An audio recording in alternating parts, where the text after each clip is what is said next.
What's up, Frontline? It's your girl, Samar. Welcome back. This week, we got to take a trip, guys. And we can't do it in a van. We got to get in a boat. We're heading over to a little island just off the coast. Yes, we are. We're going to go check about a hidden chief.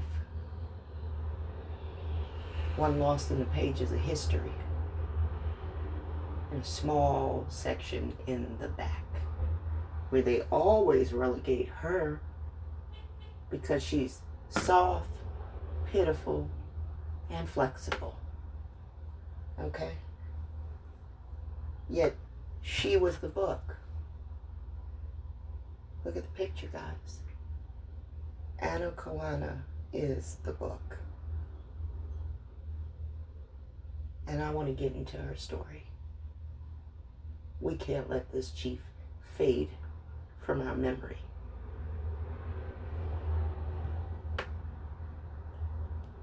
I want to get into the song and fair use for the purposes of education and criticism.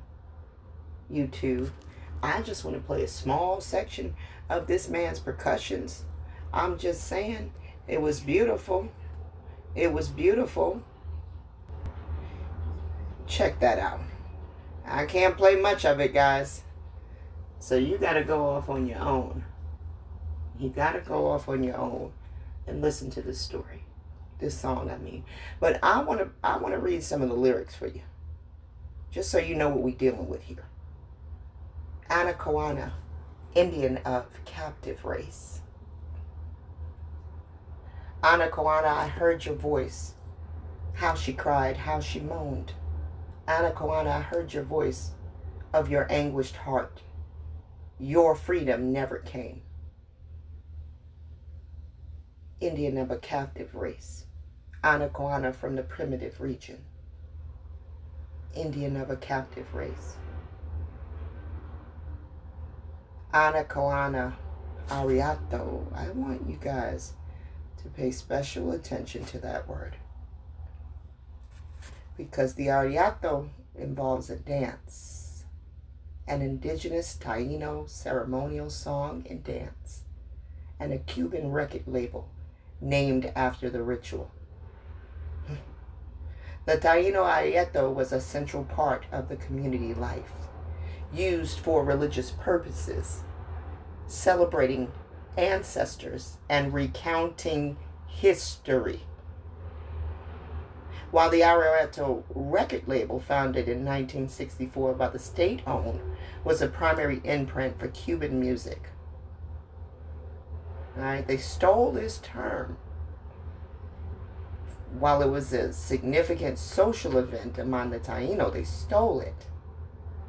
Right? The purpose, it served multiple functions, including religious ceremonies, magical rites, and the epic narration of tribal history and ancestral deeds.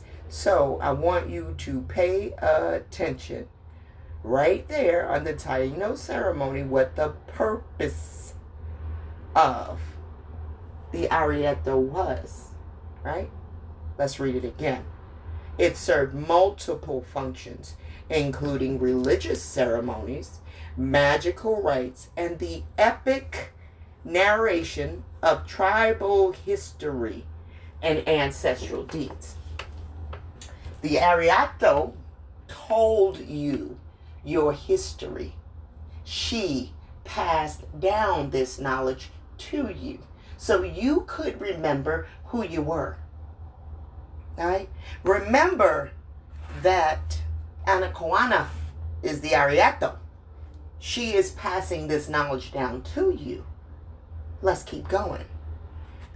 She's doing the ceremonial dance of Anacoana, Indian of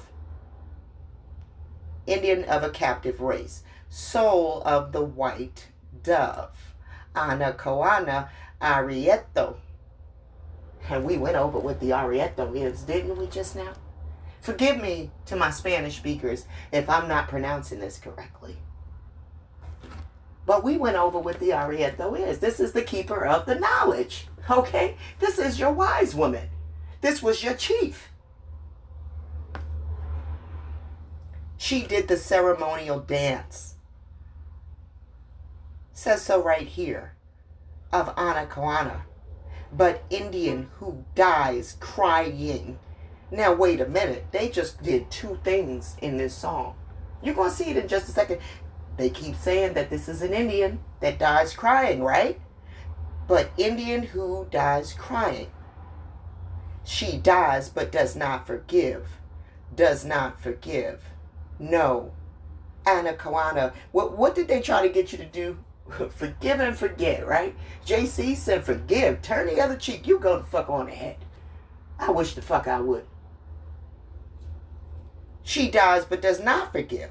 Does not forgive, no. Anacoana, the ceremonial dance of Anacoana. Now they get ready to drop a ball right here. That black woman who is from noble race and despondent. Okay? The Cubans were just singing this. But you didn't know that, did you? You never even fucking heard of Anacoana. Now, did you? They did a successful job of wiping out the memory of the wise woman, the bookkeeper. She was supposed to tell you of your history. This black woman who is from, right, the Negra, the black woman who's from the noble race and despondent, who is also an Indian crying. Thank you for this song, Mr. Chio. Thank you, because you not only said that this was about Anacoana, who is an Indian, which obviously she's from Haiti. We would know she's black today because Haiti's one of the poorest nations in the Western region because of the French and the United States, who basically placed them under economic slavery. Basically made them pay them not to return. Okay, so they talked about this nation being founded off of corruption. Well, they were the founders of the corruption. This is like your bully saying, you know what? You whip your bully ass, but your bully like, you know what? I'm going to come back with more of my friends. Yeah. If you don't pay me, I'm going to come back with more of my friends. And you're tired. You're tired of fighting this motherfucker. You fought this bully every day. You decide to pay the bully. Because you're tired. That's what it looks like happened to Haiti to me, man. Shout out to Haiti. Sec passe, ma boule. Rise up. You led the way. And it says that a black woman who is from noble race and despondent was holding down Haiti. But she was brave. Anacoana. Anacoana, the ceremonial dance, the Arieto.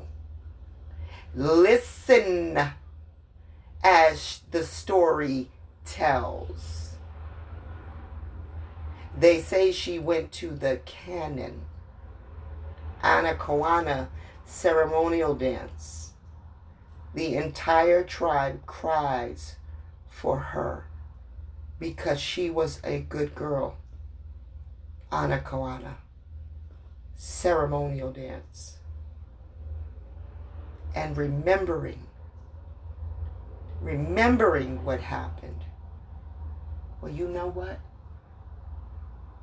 Today we remembered what happened to Anacoana. Her name is on our mouth today. Because you know what? She's not forgotten. Nor is her sacrifice. We're going to talk about this chief right now. The Arieto. The keeper of the wisdom. She was the one that held your oral history. It was never in a book. She was the book. And they burnt it. So remember when they told you they burned the books? Yeah, they did. You just didn't know they were talking about living books. Now, did you? Let's get into it.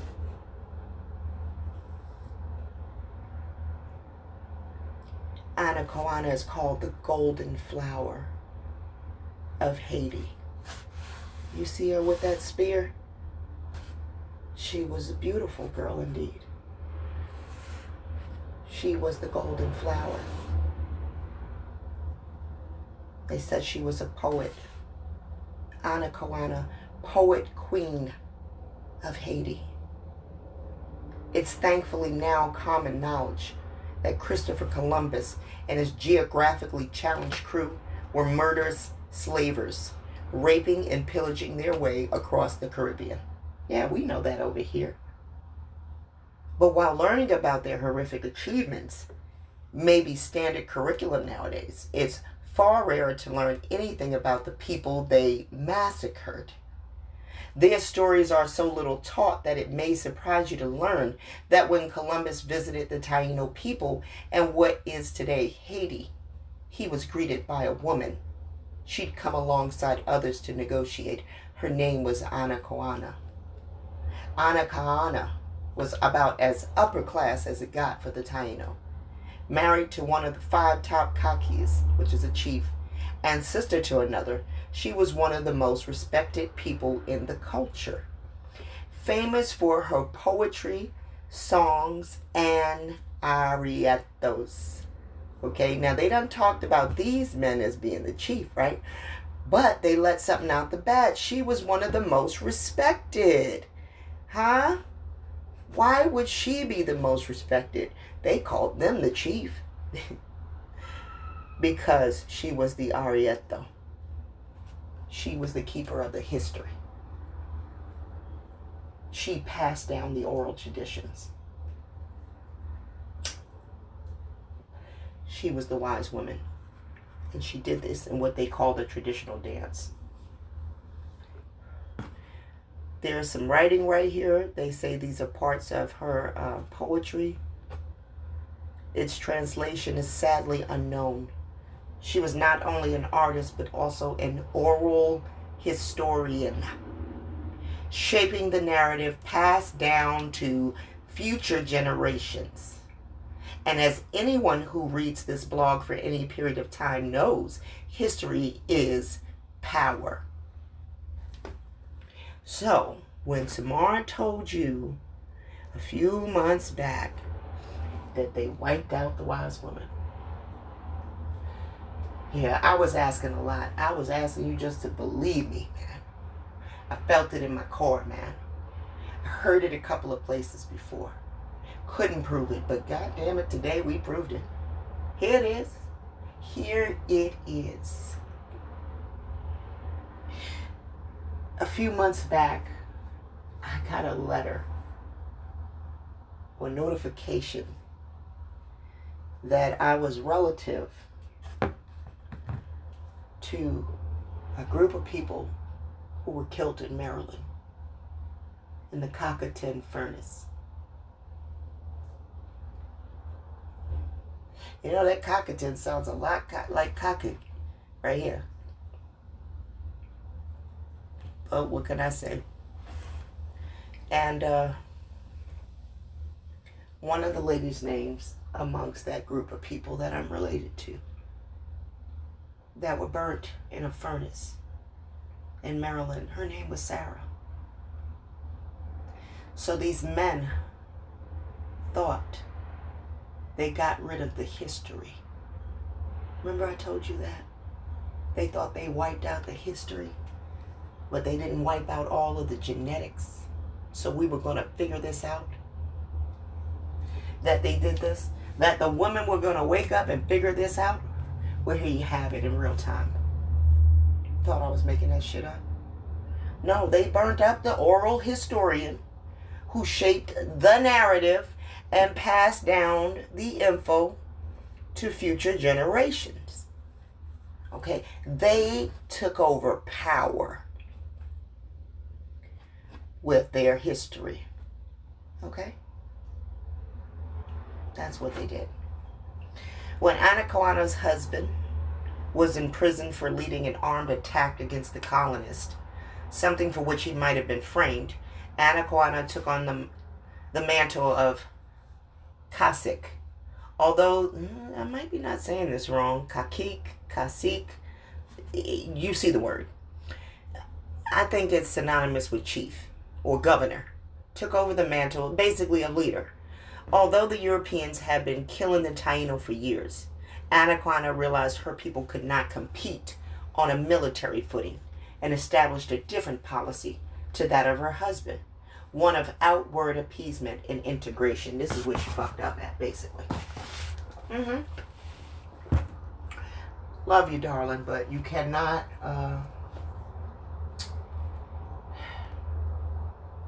you can't get into bed with these type of people that have no morals. And she realizes this towards the end. She realizes it, and she just accepts her fate rather than further negotiate with these people.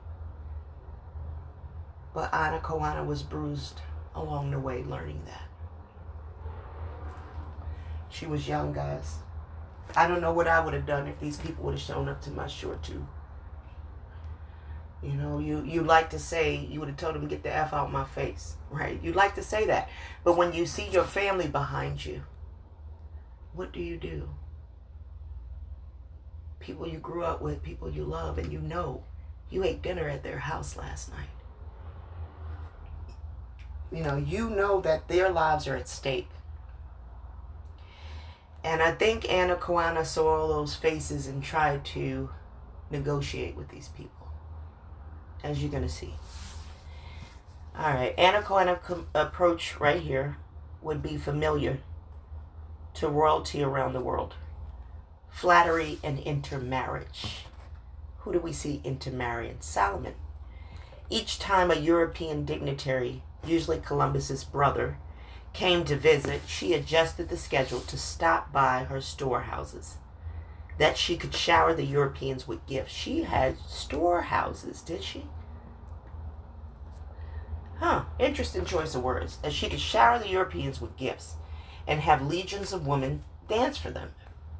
She insisted on checking out their ships and gushed over their big, strong cannons. And one pretty suspect telling Fernandez de Vito, right here, a spectacularly repressed European visitor, described her and her woman as willing to sleep with any and all Europeans. He compared her unfavorably to Semiramis. So, basically lying on her kitty cat. Okay, we're going to get to it.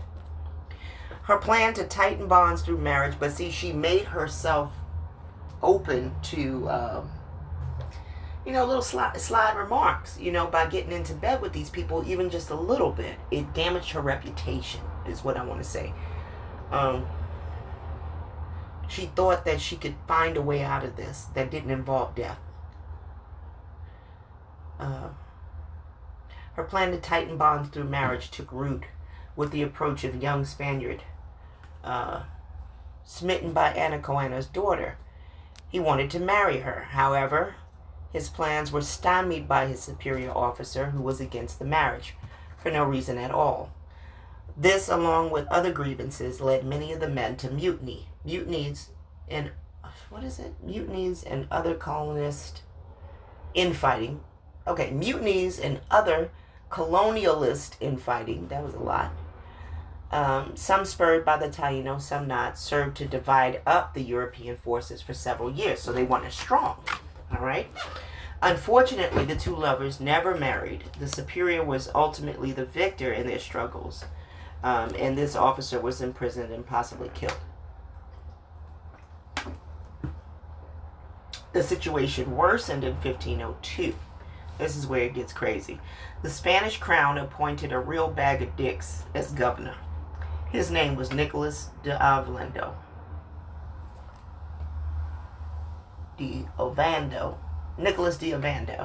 and he represents one of the lowest points of the deep chasm of colonial amorality. He grew suspicious that Anacoana, who had done nothing but give money, food, and friendship to all the Europeans, even after 10 years of them consistently murdering her people, was plotting to overthrow him. So in a feat of counterplotting, he lulled her into a false sense of security by announcing he was going to visit her to sign a peace treaty. He requested she bring together all the other Taino leaders for the event, right? Remember that word. A native chief, right? Bringing together all the other native chiefs. Although Anacoana had no reason to trust him, her desire for peace after a decade of slaughter outweighed her suspicions. So she did as requested.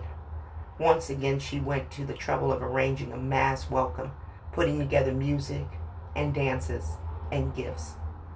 After the Taino displays of festivity, she and the other chiefs, all unarmed and largely unclothed, sat back and watched the armored colonialists engage in some friendly jousting.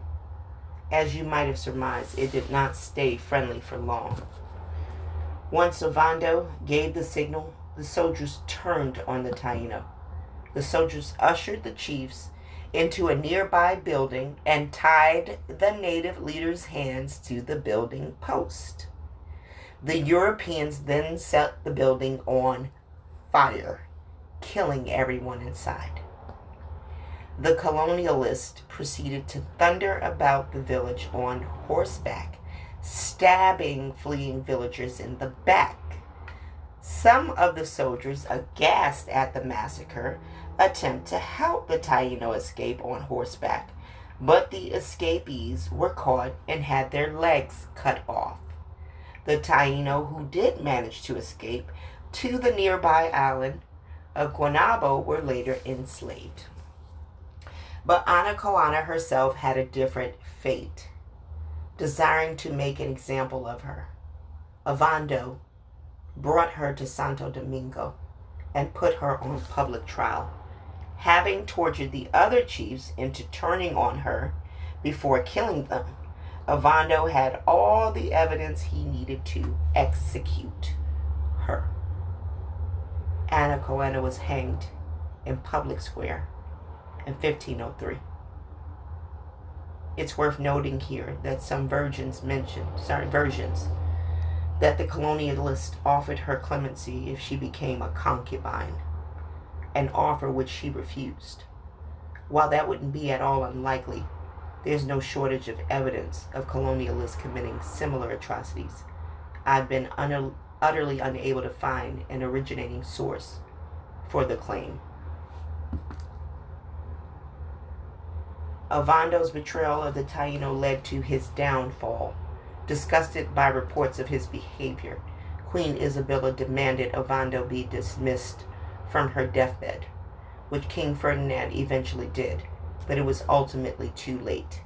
By 1507, there were only 60,000 Taino alive.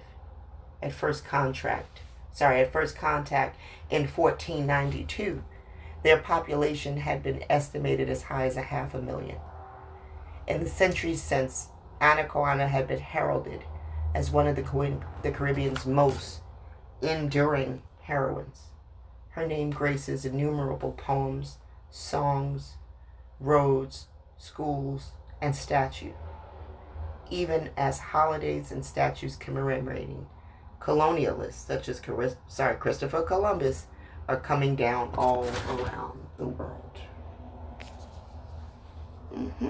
That is Anacoana, guys.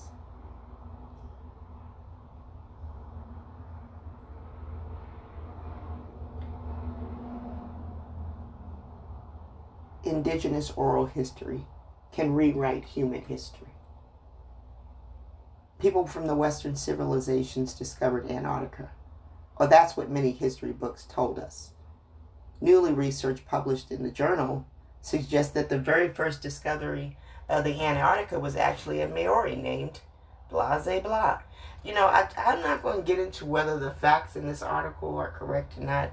I just like that this article makes you think about, hey, what if I decided to believe the oral history, right? It's kind of hard to do that when they wipe out all of the wise women, right? or make sure that the women of these decades are just too distracted to listen to that epigenetic memory that they hold within them. These X's that we carry came from these women, passed on down, right on down from mama. Okay?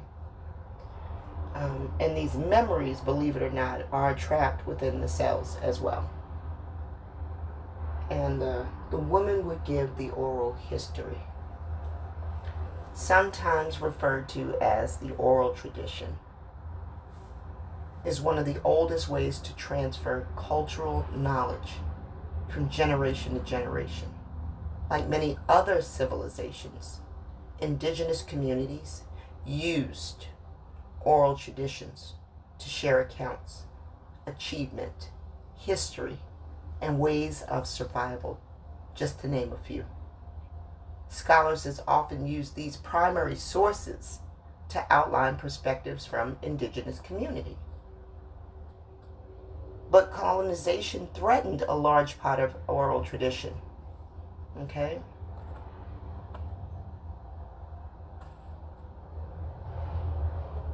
It said that Western culture always have dominated that of the First Nations. Western knowledge is privileged over indigenous knowledge. Okay, that's the attitude. Okay? And it says this has ultimately damaged how indigenous communities have transferred knowledge about their culture, especially after aggressive campaigns aimed to assimilate the native communities. You see?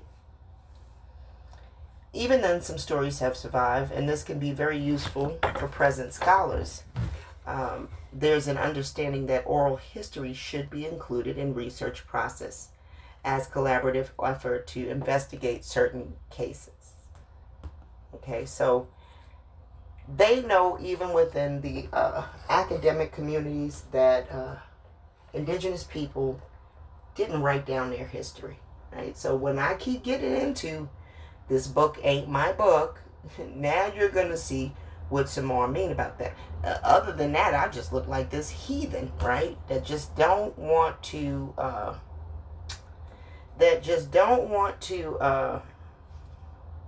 what's the word I want to say? I just look like, let me pause this to get to this chat story. Hold on. Yeah, you know, I'll just look like this lady that, just am fixated, you know. But, you know, once you start digging into the history and start finding these hidden chiefs, you start realizing it don't sound so far-fetched now, do it? They wiped out the wise women. And we're going to get into a series of more queens, because they call them queens, we call them chiefs. Because when I did this search before with Crystal found other chiefs for me. All right, so it was Crystal who pointed out Anacoana to me. I had never heard of Anacoana. So they were successful in their campaign to wipe out the memory of this woman. This woman was hanged for refusing to be a concubine. She was tried, hanged. She was the book. They wiped out the memory literally. It says Anacoana is distinctly the most historically documented indigenous chief. All right, they're going to call her a Cacica. Remember, they had that other word for the male chiefs, right? Associated with what is now Haiti and the island of Hispaniola. The two recognized Taino Caciques. From sources, there are only two known female Taino chiefs. So she's going to give me another one right here. Anacoana, which is the chief of the territory in Hispaniola. She succeeded her brother. She had political influence through her poetry, diplomacy, and leadership. It's well recorded. This other girl is Yuisa, a Taino cacica from the region of Loíza in Puerto Rico, formerly Borican. She is cited as the only female Taino chief in that area. Information on her is more legendary and less documented historically. But you know, this Uisa person for me is giving me Levi anyway. So it sounds like Levi just trying to get his due at the rich port. So who do I list to you before? It's likely the other fit. Okay, so these are the other two people. Now I went back to the conversation that me and her had, and I find this lady called Marie Jean Ansanit Berra, right? I say, or something like that. She says, thank you for reminding me, Shamir.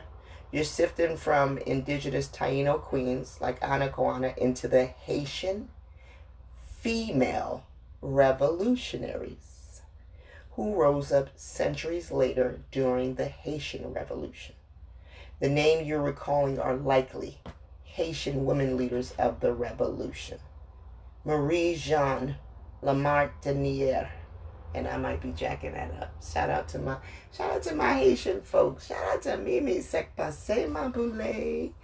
Yeah, I know I'm jacking that joint up, but just roll with me, guys. You see what she did, though, right? Forget what I'm saying and how I'm jacking up her name. Shout out to the chief. All right. It says she was a fierce soldier who fought alongside her husband at the Battle of Pierrot. She is remembered for wearing a man's uniform and fighting bravely on the front lines. This is why I like these chiefs. These chiefs, see, listen, see, this is epigenetic memory right here. All right, you get to see it in modern time, live and in real color right now. These ladies were on the front line. Where's Samar at? Where you at with Samar? Where Mama at with all of us? Right. Witnesses said she was as fearless as any male soldier. Marie Jeanne. Okay? Get to know her. And I hope I ain't butchering her name. Okay? I know a little bit of French. I know a little bit of Creole. But I don't speak it all the time. So I'm probably butchering it. But I don't mean to, Chief. Shout out to you and what you did. And Sanit Belair, full name Suzanne Sanit Belair, a lieutenant in Toussaint Louverture's army. She was captured by the French in 1802, sentenced to death. When they tried to execute her by beheading, as was custom for women, she demanded to be shot like the men and faced the firing squad without fear. She became a symbol of resistance and dignity. But you never heard of Sanit, did you?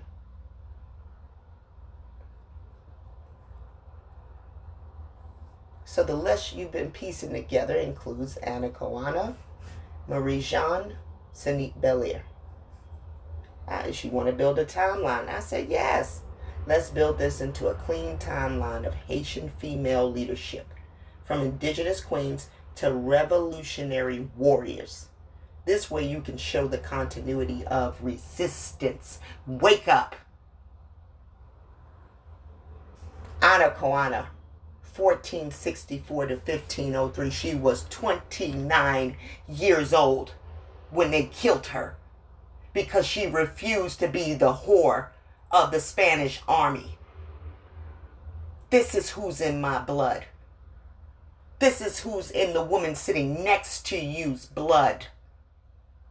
And if you listening, woman, this is whose blood is in your veins. You are carrying the X's of these women. And they don't want you to know that. It behoves them that you don't know that. But it's a little part of you that do seem to know this, especially to my sisters. The so-called black woman. You heard that nappy-headed nigga this week calling himself Ginger J, talking about he gonna bring in his little Indian woman. Please bring her in. We can kindly pack you and her shits up. I'm getting tired of these foul-mouthed dudes having something to say about the so-called black woman. You wouldn't even be standing here if it were not for this black woman's womb. I am tired. I've had enough of you parading around with your Barbies and acting like that's supposed to mean something to us. We don't care. Okay? The greatest love you've ever known came from my womb. You don't know how to show that kind of love to nobody. And this is for the other sons, not my mother's sons. If you listening, mother's son, shout out to you. As a matter of fact, shout out to Israel. Israel, thank you for what you did this week. And I know times look tough right now. Pretty soon we're going to be out of this, man. I really believe so. And it's looking like it's going to be faster than we thought, probably. Because every day is something new, man.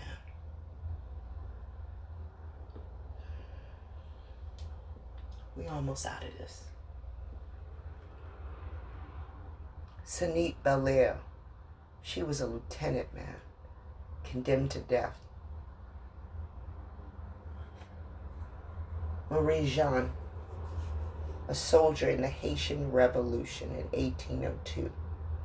She dressed in uniform and fought fiercely alongside male soldiers, inspired troops with her presence and bravery in combat. Known for her refusal to stand in the background, she was frontline. The embodiment of women as warriors, not just supporters. It was a lineage of resistance. Do you hear that? A lineage of resistance. Anacoana, the ancestral mother of Haitian defiance, standing against colonial invasion.